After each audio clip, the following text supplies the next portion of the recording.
Can you change someone who doesn't want to change? The answer is yes.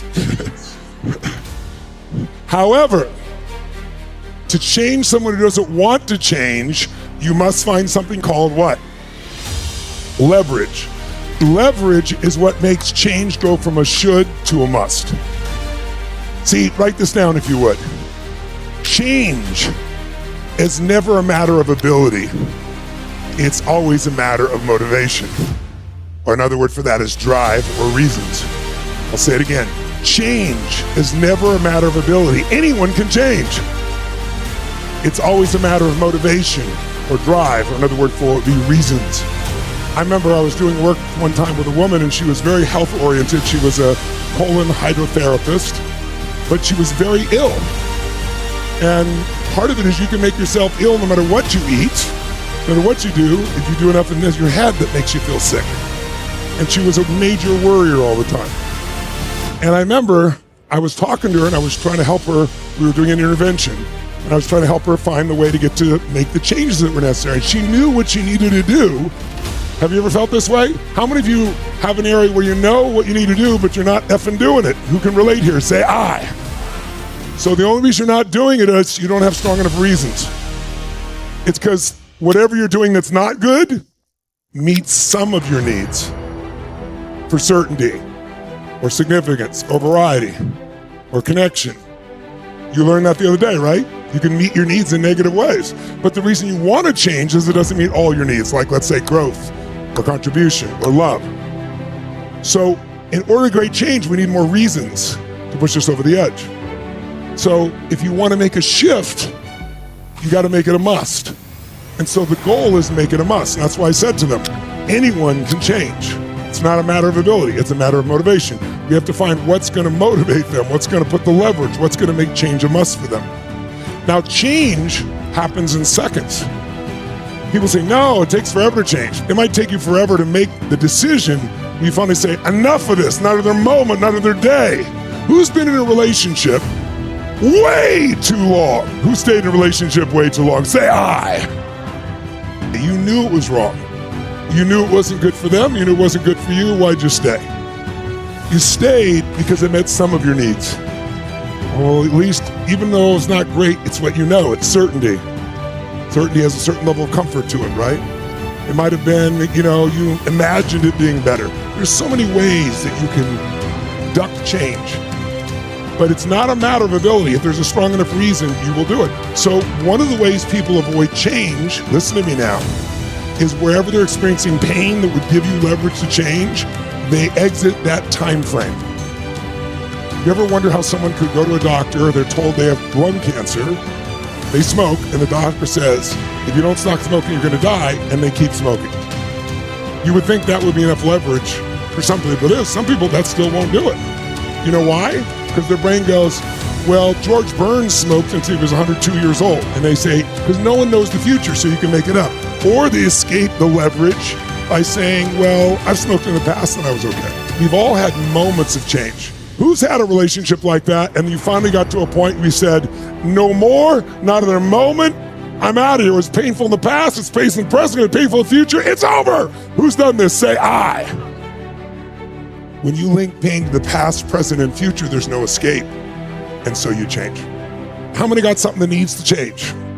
That has not. Then you don't have enough leverage. And you have to use pain judiciously, just a short burst to break the pattern. I'll give you an example. How many of you have had a certain food or a certain alcohol or a certain dessert that you loved until one day when you had an experience where what you consumed came out of you in multiple locations.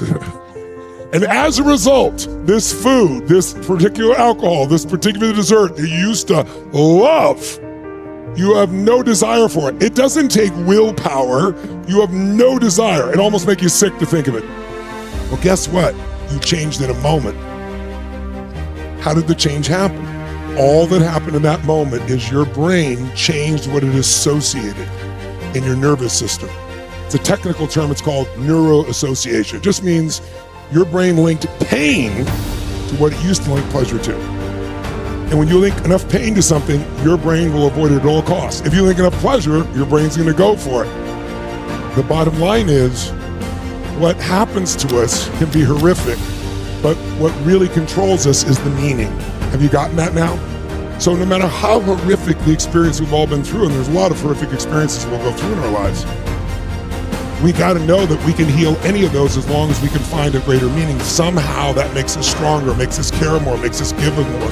And the meaning is the power. Change the meaning, you change your life. We are not our biography. We are the decisions we make about what things mean and what we're going to do about it.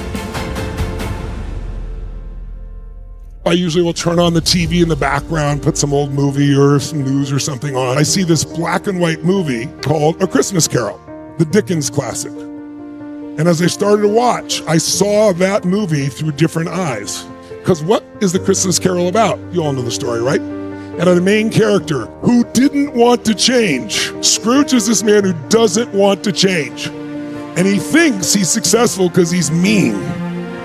Because he had a partner he loved who died, and then he was angry. He thought he may have cheated him. And so he decided to hate the world. And he's very financially successful. He thinks it's because he's mean.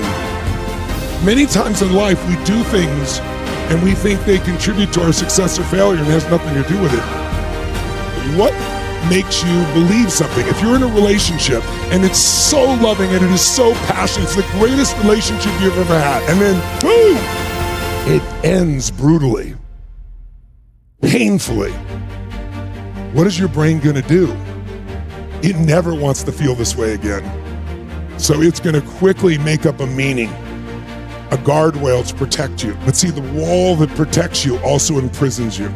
So if you're in this great relationship and it ends painfully, your brain's gonna wanna never do that again, so it'll come up with a belief, it'll make one up. Relationships are painful. Don't ever get that close again. And guess what? It'll work on the surface, but then they'll be in pain the rest of their life because they'll never have a deep relationship. Who gets it? Or the belief could be, that's how men are, or that's how women are, or Germans are, or Americans are, or French are. All the generalizations. Remember, our brains generalize, they distort and delete. If we don't think clearly, our survivor mind will put us in prison. And so what we want to do is free ourselves. But to free ourselves, we've got to break those associations. We got to go, no, it wasn't men, it wasn't relationship. It was the way we interacted. It was we had different values. But how many have experiences where you made up a meaning probably worse than it was? Make some noise if you think you've done this, ladies and gentlemen, right? So at that night, I'm watching this film. And I'm watching from a different set of eyes, and I'm going, this is the game plan for lasting change. Because this man does not want to change under any circumstances, because he knows being mean has made him rich, he thinks. It's not true, but he thinks it, so he keeps doing it. We do whatever we believe. In our own life, the only way you end and have peace is you free yourself from those limiting meanings. So I'm watching this and going, wow, this guy didn't want to change, and he changed that fast. How did it happen? 3 neuroassociative conditioning specialists showed up at his house. 3 ghosts. And what those ghosts do, they got him to associate massive amounts of what? Of what? Pain to all that had done in the past related to that. But then, when he thought he couldn't handle it more, they brought him to the present and gave him unbelievable pain in the present.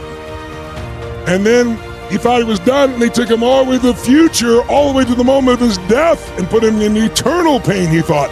And then he woke up and realized, I can change it all right now. And how fast did he change, my friends? How fast? How fast? In a heartbeat. But it's because he had pain in the past, the present, and the future. There was no place to escape. The leverage is there. If I put a wall here, here, and here, and the one behind, I start to close them, magically you'll move that direction.